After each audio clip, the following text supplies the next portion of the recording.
Welcome back to Homeschooling Mama. So I am going to give you a spring 2019 update for our homeschooling. You know, our kids dual credit. Well, let me give you a quick refresher or an introduction for those of you who don't know. I'm a mother of 5 and I homeschool. My two oldest daughters are doing dual credit at our local community college. Well, they're actually not taking classes on campus. They're doing them online at home so that I can oversee those, and for a whole bunch of other reasons. That's another video. You can go watch that. I've already done that. But as well as homeschooling our younger 3 children, and we homeschool all year round. I've done multiple videos, a few videos on things that have gone on with our daughters at the college, or why we homeschool, college, and all that good stuff. You can look at that. So I'm just going to give you an update. It's the end of the semester, so I just want to tell you how everything went and not leave you hanging on some of the other videos that we've done. So here it is. You ready? Well, both of the girls did very good. My oldest daughter got A's in both of the classes that she was taking at the college. My youngest daughter got an A and a B. Why did she get the B? Well, she did very good in economics. She kept a 98, somewhere around there, throughout the entire semester, except for the last 3 weeks of school. I have these medical treatments that I have to go through, right? And after the treatments, I usually need to rest. It's not a good time for me to be trying to do a lot of work, but I had to push through that this semester because the girls had a lot of things that were due on the day that I had my treatments, and so I had to push through that to go over their work with them when I would get home before they could turn them in.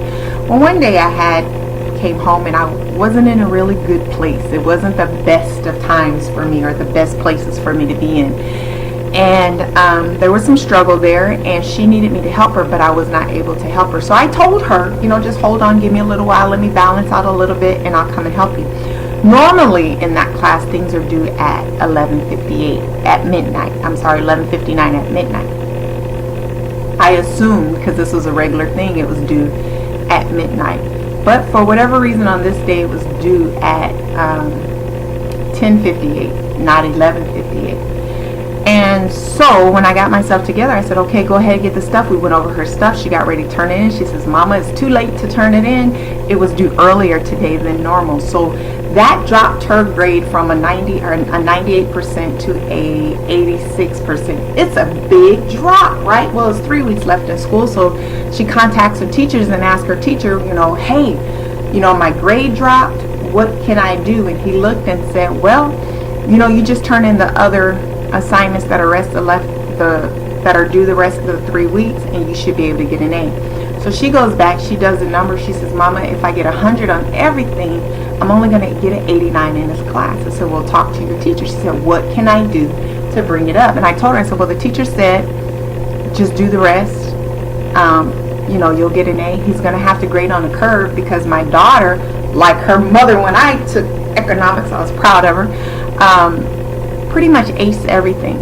And so she always got the highest on every test, on every paper, on every assignment, on everything in her class. So and the rest of the class, because they would show us the grades of everyone, not the names, but with the grades everyone got on it, they were so drastically beneath what she scored. So he had to grade the rest of the class on a curve. So he's going to put them on a curve. And so I told her, I said, well, if he's going to have to curve it, and he's going to make some adjustmts to it, don't worry about it, because you'll be at an 89. He's got to make some changes. You're still going to get your A. He told you to do the work, you'll get the A, so go ahead and do it. And she kept saying, I don't have a good feeling about this. I didn't either, but what could we do at that point, right?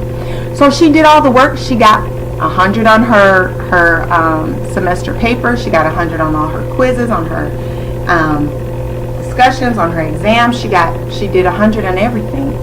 She didn't miss anything. She got straight 100s on everything. And so he gave her an 89. She got a B. So she texted him and she said, she emailed him and she said, hey, remember we had this discussion? I did everything. In fact, I got hundreds on everything. And I asked you what could I do. And, he acted like he had amnesia and was like, it's an 89. So I felt really bad about that. I took a lot of responsibility for that. But at the same time, I had told them, if I'm not doing well and it needs to be turned in, go ahead and turn it in.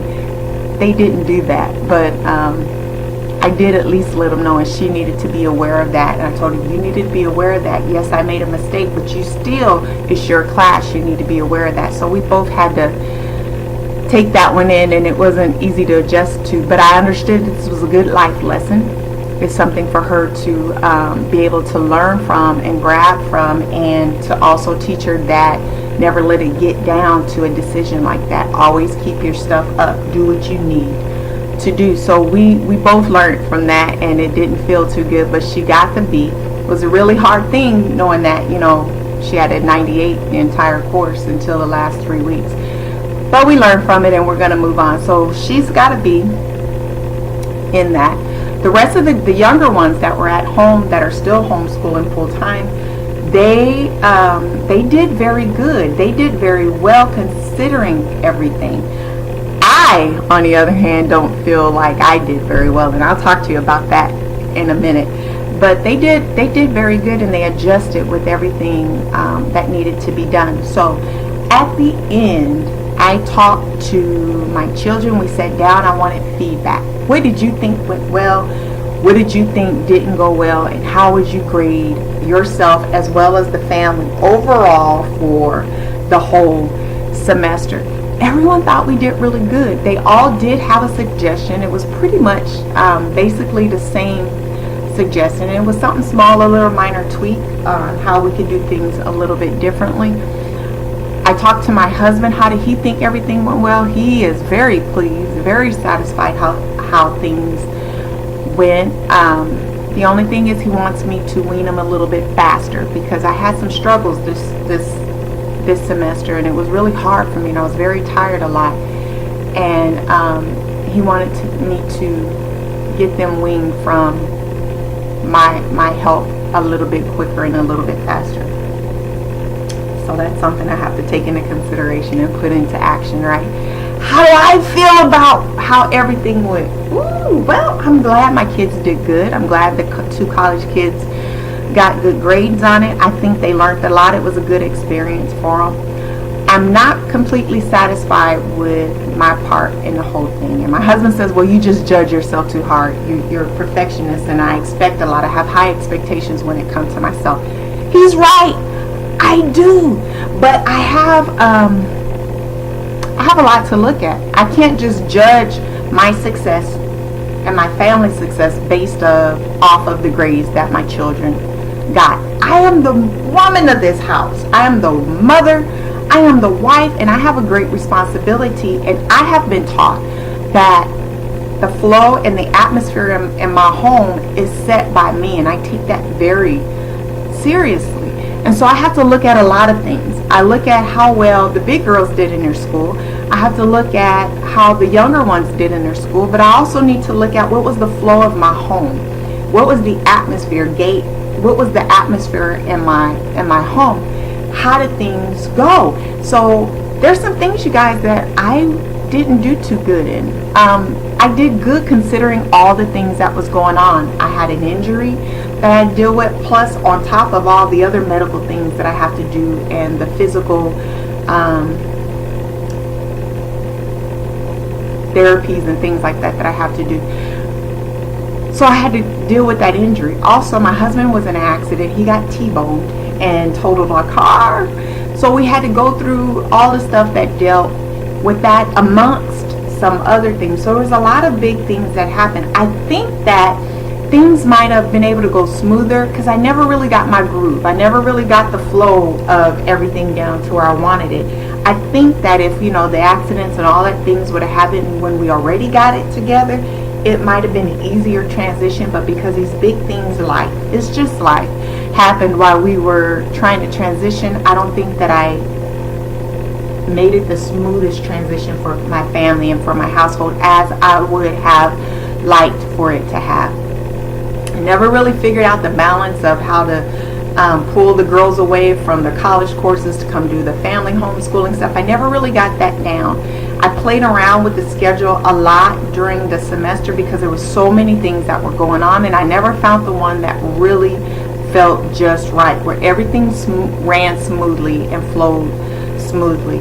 I had a lot of appointments, a lot of things would happen. I would come home and my third daughter would be just totally exhausted. She would be so tired, and I would see her face, and that bothered me a lot. And the reason why she was tired a lot is because the older two is doing these college courses that required a lot, and so she stepped up and took on a lot of their responsibility plus her own, and trying to oversee the little ones if I was away doing medical things or something like that. And it was a lot for her, and that bothered me. I liked the fact that I saw how she tried to step up. Even my son stepped up. All my children stepped up, but I saw the weightiness of them trying to step up, and they handled it good in some ways and didn't handle it good in other ways. There was a lot of bickering going on amongst my children, and I know children bicker.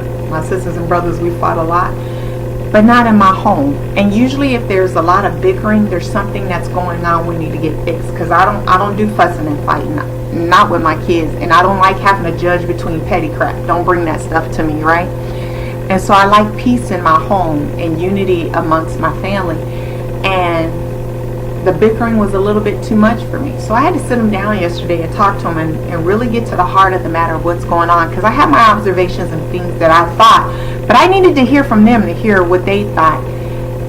And what it really boils down to is a lot of the structure that we normally have was a little off kilter. Everybody's trying to rise up and take more, the weight, the load, the stress.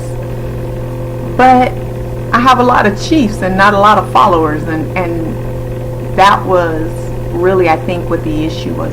The stress of everybody trying to do more, everybody trying to do more, trying to control other people more, and it just wasn't going over quite well. So to me as a mother, that is not something that I can grade myself and say I got an A on, right? Because I need things to go smooth in my house.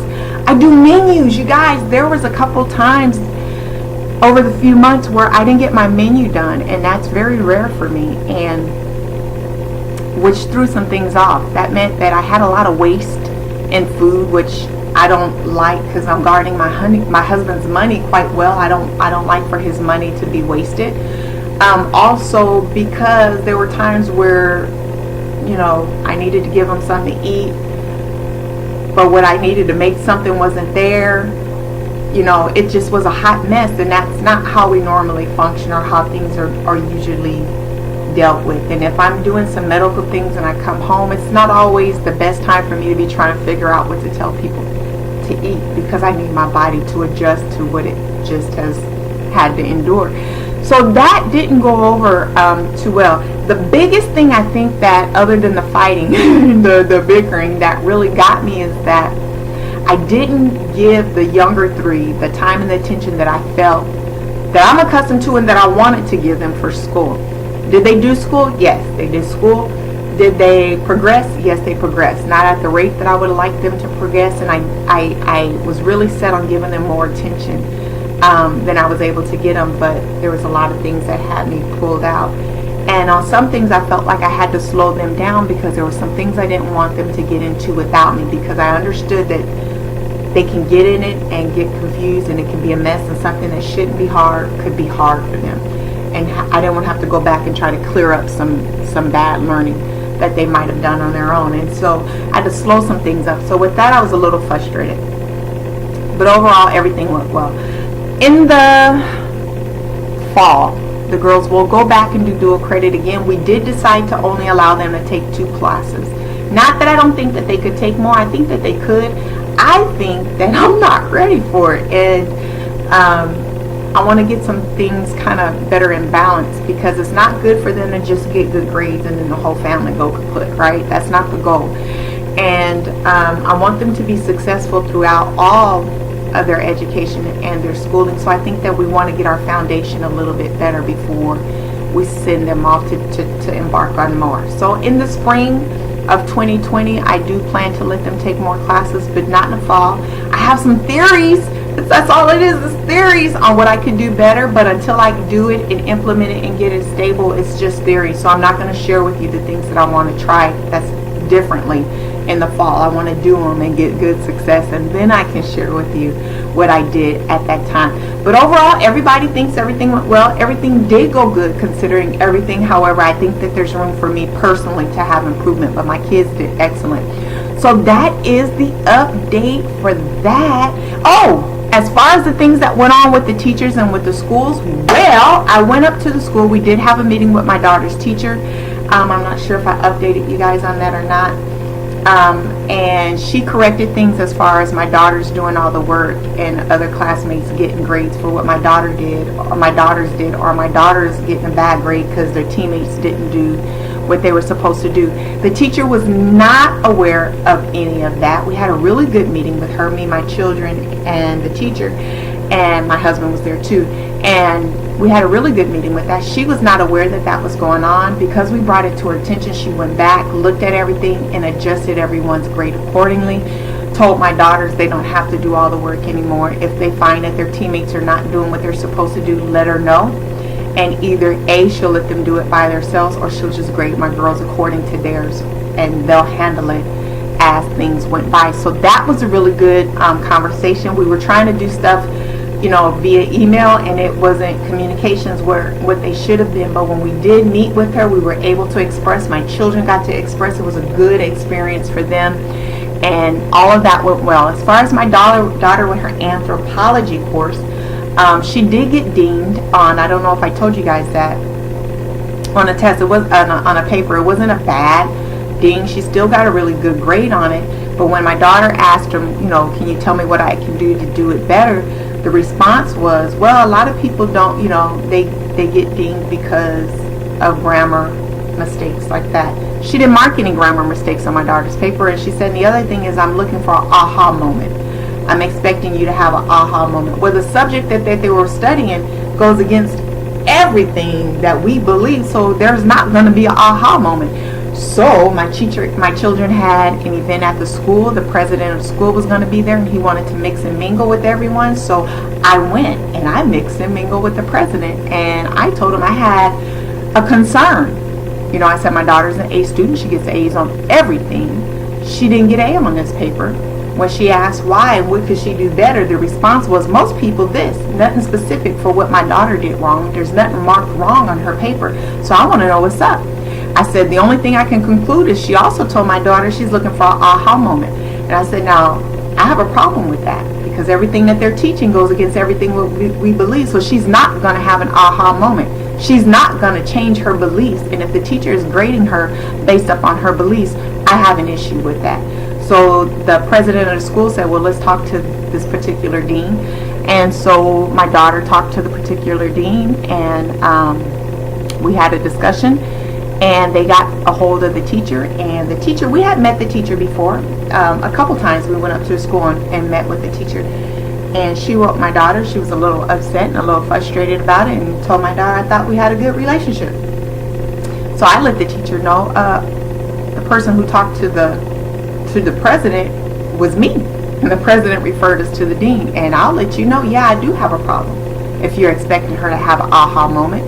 And if she's asking you what she can do better, and you didn't have nothing specific for her to do better, then the issue is you're trying to grade my daughter based upon a belief, and I'm not having that.